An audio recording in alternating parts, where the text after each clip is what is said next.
Welcome everybody who is with us now and or will be with us later. It is such a pleasure. I've been looking forward to this for quite a while, to have this conversation with you, Parissa. You as a modern badass are really a role model for me of Audacity. And in the spirit of, Audacious Conversations, I'd love to just go down that route and make this a playful and an audacious, inspiring conversation. So thank you for joining me. Thank you. This is so much fun. I blocked off my entire morning. I'm currently in Chicago, so it's still morning here, and the morning was blocked off so that I can be present and available in spirit and in mind to have this conversation with you. Fabulous. Thank you.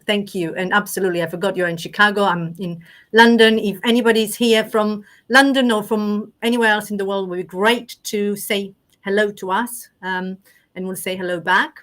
But let's explore. I think, for me, you and I were talking about my own definition of audacity, and that is courage, care, and non-conformity. So those three pillars. Yeah. Which one is the one that resonates most with you? Which one will you choose? Oh, if I were going to rank, oh my gosh, that's a good. I was about to answer. I'm just going to go with my gut answer because that's it. Courage, non-conformity, and care. But there's not huge deltas between the three. But the courage, non-conformity, and care. Fabulous. And because you've got your own definition, obviously I've got your book here, The Modern Badass, that Tales from the Leadership Front. So what is your definition of a badass? Because that's an audacious way of looking at the world. Yeah. Badasses are pattern interrupters, change agents, disruptors. They are leaders and visionaries that go 80 miles an hour in a 45 mile an hour zone without checking to see if people are strapped in for the ride, let alone interested in the destination. Practical examples of badasses, Thomas Edison, Malala Yousafzai, Steve Jobs, Serena Williams, Beyonce. You don't have to like who these people are or what they've put out in the world. And you can still recognize the outsized impact on all of us. So imagine a world without a Steve Jobs. Well, would you even have a handheld phone if you're an Android fan, for example? What would the world look like without a Malala Yousafzai? What would the world look like without the light bulbs, thanks to Thomas Edison? And so I'm a mission to be the world-renowned advisor and coach to these leaders and the leaders who lead these leaders.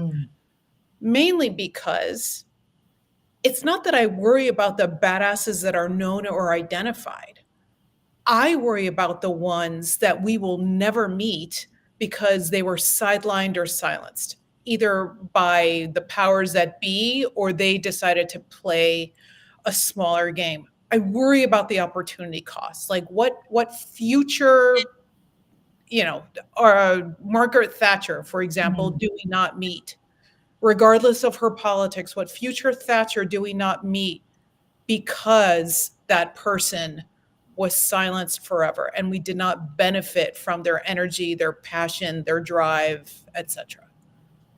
Fabulous. I mean, it is, and it's a similar and yet different definition of audacious people for me. But I think what we have got in common is this passion for working or advocating, shall I say, for the people who are being labeled as too much or maybe in themselves not enough. And that's, for me, this is what my book is also trying to explore in a way. It's the audacity of being courageous and caring at the same time, which is a paradox in itself. So what defines your badasses? So, it's interesting. I think courageous and care live on the same side of the coin, right? It's not even two sides of the coin. Like courageous and care. You wouldn't embark on a courageous, audacious act if you didn't care. If you embarked on an act that seemed reckless without care attached to it, that is someone who is showboating. That is someone who is showing off. That is someone who is shiftless, aimless, has no goal whatsoever, does not have the betterment of society in mind.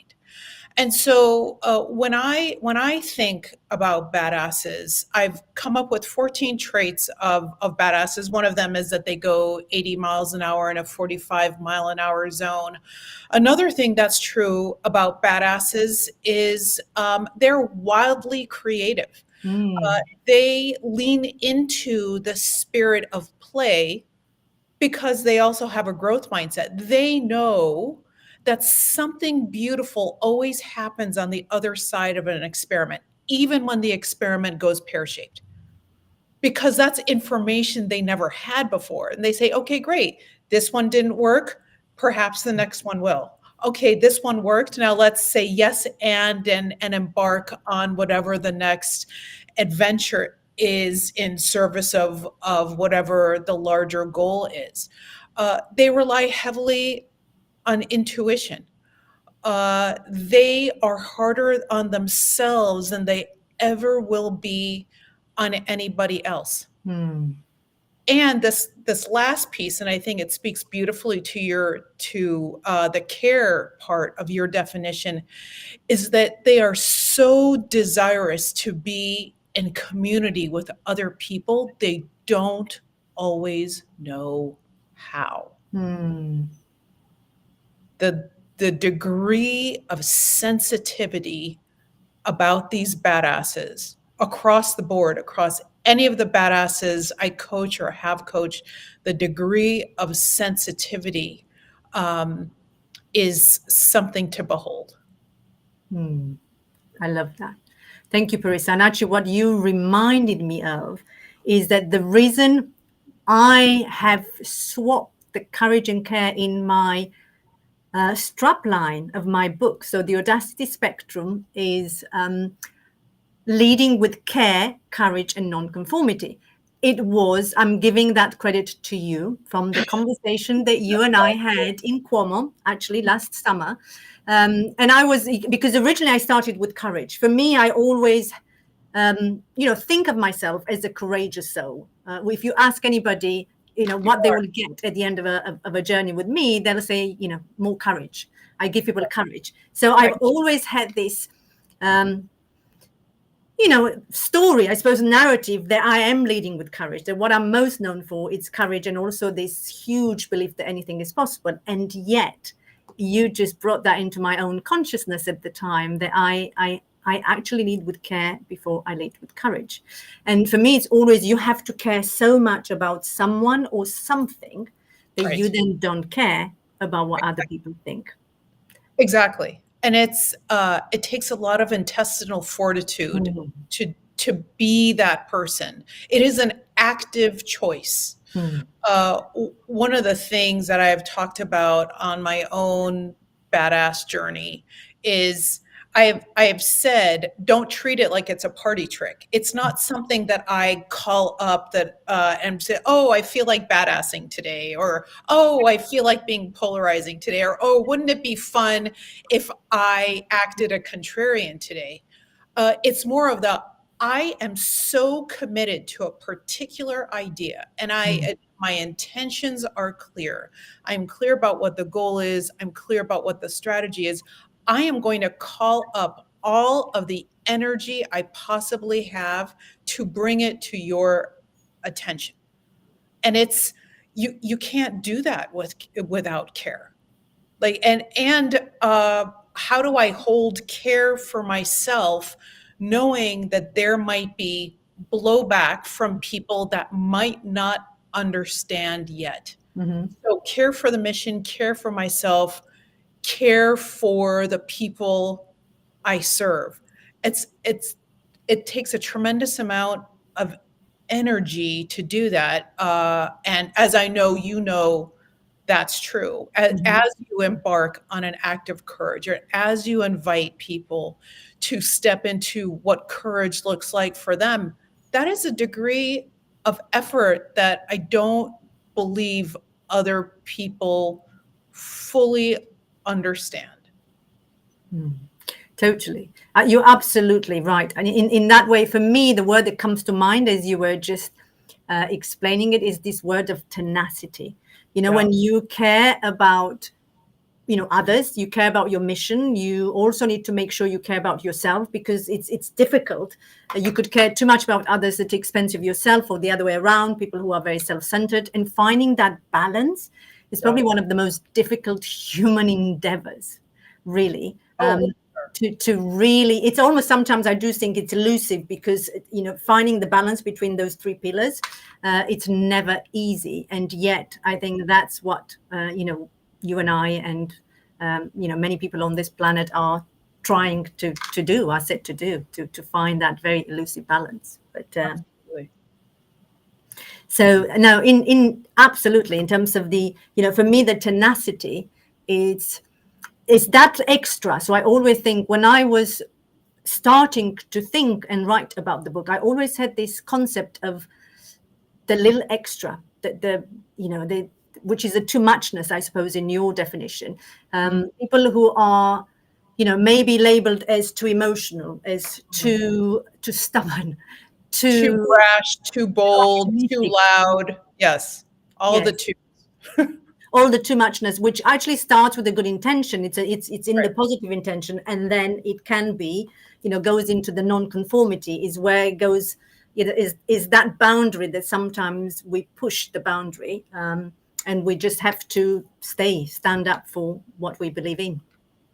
Absolutely. And this too muchness, I was called too much. I was called the hardest person ever to manage. So I have a degree of empathy for people, never sympathy. I have a degree of empathy for people who swim in this too muchness according to other people, as opposed to believing that they are too much. And the exploration, which I think you and I have, is how do we have a conversation about exactly what we need, as opposed to calling it too much, too loud, too bold, too brash, too colorful? How do we create a context that it's exactly what we need every single time an audacious person is sitting in the room? And some of that, it's a situation where lots of things can be true at the same time. Audacious people, badasses, don't always share what their content and context look like. And so they become harder to read. That's a something that we can work on. And then the flip side that's true is that for the people who lead these types of people, they don't always have the tools to know how to lead someone like this, regardless of where somebody is in an organization, senior level, C-suite, high potential, just enter the workforce. It really doesn't matter. We are lacking the tools to know how to lead someone audacious, so that the conversation never becomes, so the conversation goes from the too muchness to, how do I channel this person's awesome? How do I channel this person's power? And for people like us, the badasses, the audacious people out there, is how do I deploy my power such that it fits the situation we are in? There is a really funny cartoon from this, I want to say it was before I was born, must be from the 60s. And it's this flying moose called Bullwinkle, or excuse me, a moose called Bullwinkle and a flying squirrel called Rocky. And the running gag of the cartoons was that Bullwinkle always wanted to pull a rabbit out of a hat and impress his friend Rocky. And he would say, "Hey, Rocky, watch me pull a rabbit out of a hat." And every single time he pulled something else out of a hat. And he would say, "Oh, okay, I messed up." Then one of the gags, and it's hilarious, it's also in my book, one of the gags is, "Hey, Rocky, watch me pull this rabbit out of a hat." And Rocky says again, because he's so impatient and frustrated with this gag, that he says, look, nothing up my sleeve. And he says, presto.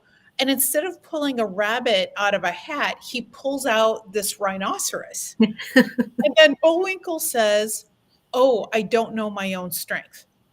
And that to me typifies what happens with people who are audacious. That happens with people who are badasses, is that we don't always know our own strengths. Do we need to be at 100%? Maybe 75% would suffice. How do we read the room that we're in? And then the flip side is, how do leaders help these people read the rooms that they are in? Yeah, and the image that came, absolutely. I mean, it's such a lovely story to share. But it is the image that you've just opened with is the 85, miles an hour in a 40-mile zone, where they can go very fast and really not realizing that they are well ahead and everybody else is struggling to catch up with. Yeah, it's about an alignment of a goal. So we want audacious leaders to be audacious. I would never tell an audacious person to dial it down, right? I would never tell a badass to dial it down. What can we do to achieve clarity of what the purpose is? What can we do to achieve clarity on what our mission is, so that everyone knows how to show up in ways that other people say, oh, I'm so relieved this audacious leader is sitting at the table. This is the type of audaciousness our company has been looking for, or whatever it is that someone might say about an audacious leader that is serving so powerfully that everyone else just has this, we're going to be okay, or everything is okay. How does that audacious leader show up as the pain reliever to the migraine that everyone is experiencing? And I know that you are so passionate about that. Yeah, and when you were saying about not dialing down, actually, I sort of felt myself, am I now in disagreement with Parissa, which I love that moment. But because it's not about the dialing up and dialing down, although I do say to my leaders, sometimes you do need to be aware of who's around. And I sometimes, I'm guilty of that when I go too fast and not realizing that there are people who are well behind and I have to stop, that idea of, slowing down. To speed up, I found it incredibly difficult for me personally. And yes, there is, you just have to increase that awareness that sometimes we do have to, let's call it dial down or even dial up, depending on what it is and I'm reluctant to say conform, because it's not about conforming to others, but it's about, attuning is probably the word, attuning to others and attuning to the environment and to what it is that we're trying to achieve, which is a skill in itself, actually. 100%. It's never about conforming. It's about reading the room. So it's not dialing down so much as what is needed here. What part of my power is needed here? And sometimes, and I'm curious to hear your point on this. Sometimes you don't have to be Wonder Woman. You can be Diana Prince. Sometimes you don't have to be Superman. You can be Clark Kent, because the other people around the table that you're sitting with, they are actually the superheroes that you need. Be mortal. Let other people shine. There's such beauty in seeing other people's gifts, and that to me is the dialing down without diminishing your power. Totally. And it's that principle of actually surrounding yourself with people who are, well, I suppose smarter is what some will say, but absolutely not being threatened by, but on the contrary, really surrounding yourself with people that you learn from, and then they'll have a different light. They'll shine different ways in what it is that we're trying to achieve. And you reminded me, I have started. It's a third person who's recommended this book. I've only just started, so I'm not deep into it. But you might have read it, that sort of 10 times it's easier than 2 times, or 10x is easier than 2x. I haven't read it yet. Yeah, and it's the same, actually, that, if we do the two X's, it's more or less what we've been doing. It, we're just going one step, but 10X, it looks so impossible, so audacious, that actually in the big scheme of things, it becomes easier, because we go full in, into this. So absolutely, I've just started it, but it is the same type of principle. We were Yeah. talking. And then, what's Rita shared a few minutes ago, care for oneself resonates because I've found I've lost myself in the care For others. for others. And so this is where we learn how to this degree of power deployed. It's because I'm caring for myself. So when you Diana Prince instead of Wonder Woman, it's a form of self-care. When you Clark Kent instead of Superman, it's a form of self-care. The degree of stress that audacious leaders put on themselves all the time, like I must be at the top of my class, I must be number one, I must. That degree of stress and pressure is not sustainable. And is it 10x, is it 2x, what feels better? How do we deploy our power in ways that not only serve other people but also feels good here as well? Yeah, and I know, I sort of, Sylvia's in the room, I just saw it's not the power, as well as the energy that you've mentioned, quite a few times. It's how do we manage that energy? Actually, that's the key to everything. We always say it's not managing time, it's managing energy. And again, I think there was a great quote that or a podcast, I can't remember, maybe about a week ago, and it was lovely, that talked about energy. It's what energy we have at any one time. The age is just a number, and it doesn't really matter. It's how do we manage the energy in that particular moment to achieve what it is that we are trying to achieve. And again, that's the mastery in itself, eh? Yeah, and Sylvia actually just posted compassion is key to sustainable power, and compassion as energy. It's compassion radiates a love for your fellow human, even if you don't like them. A love for your fellow human radiates. I'm sure you've done this exercise too. Is you stand in front of someone and you look into their eyes for a couple of minutes in complete silence. It's, how good are you at being present with someone else, but then also recognizing what you're feeling as you're being present with someone else.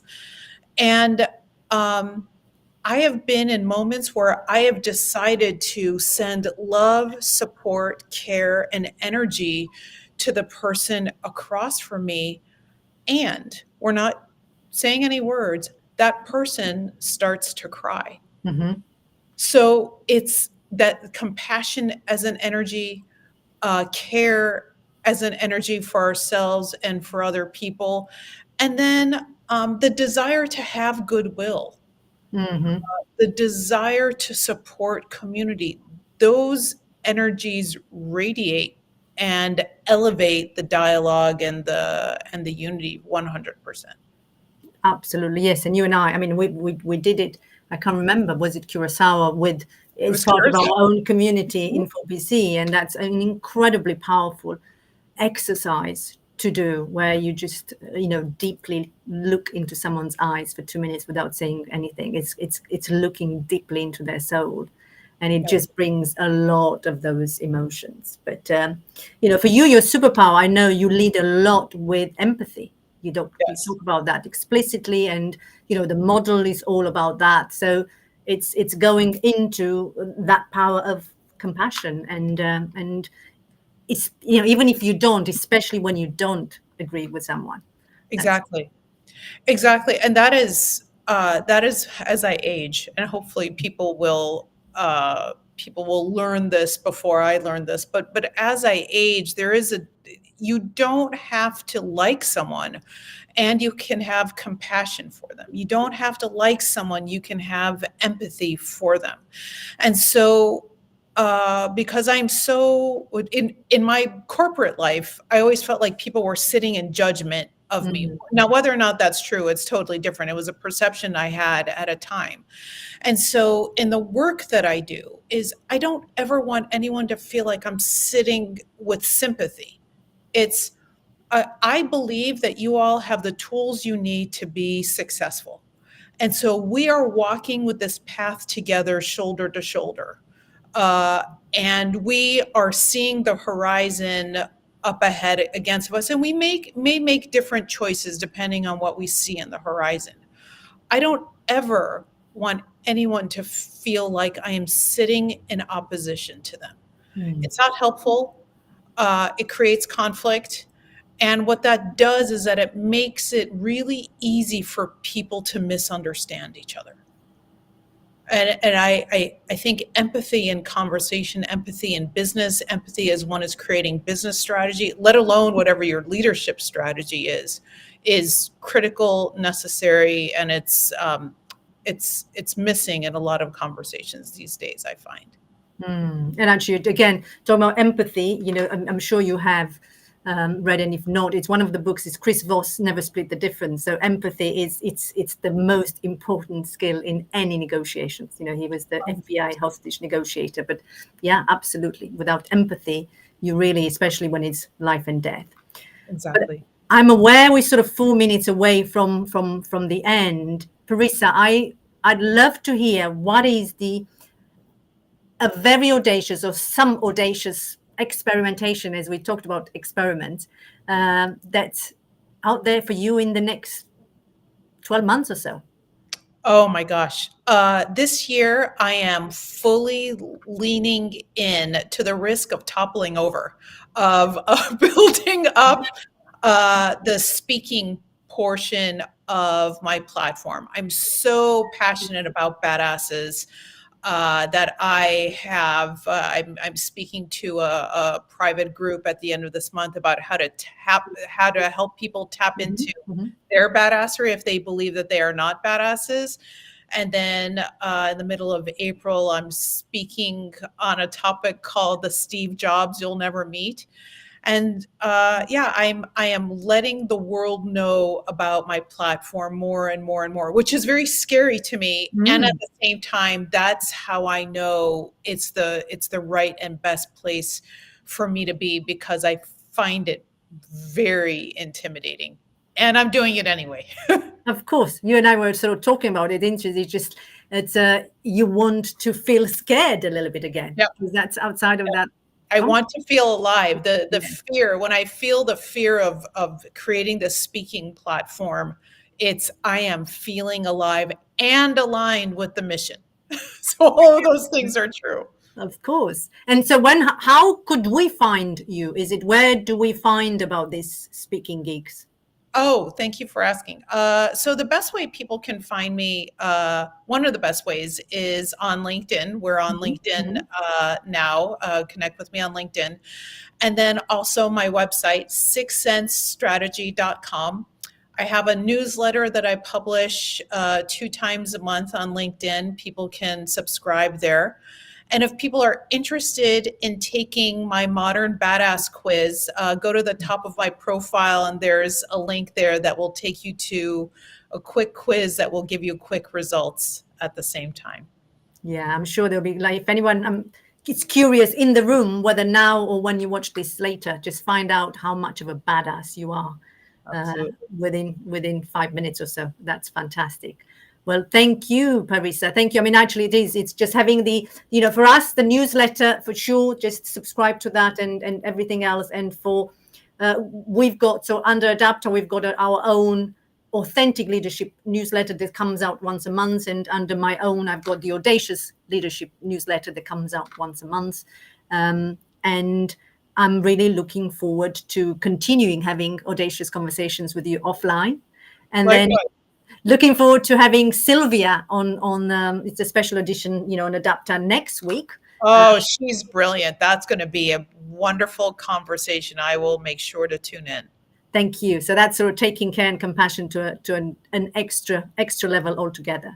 Absolutely. But thank you. And then we're saying, to everybody, to reach out to you and to us at any time. And really, thank you all for being here, and Absolutely. to you, Thank you, Parissa, for everyone. a wonderful, playful conversation. Thank you. Be well, everyone. Thank you.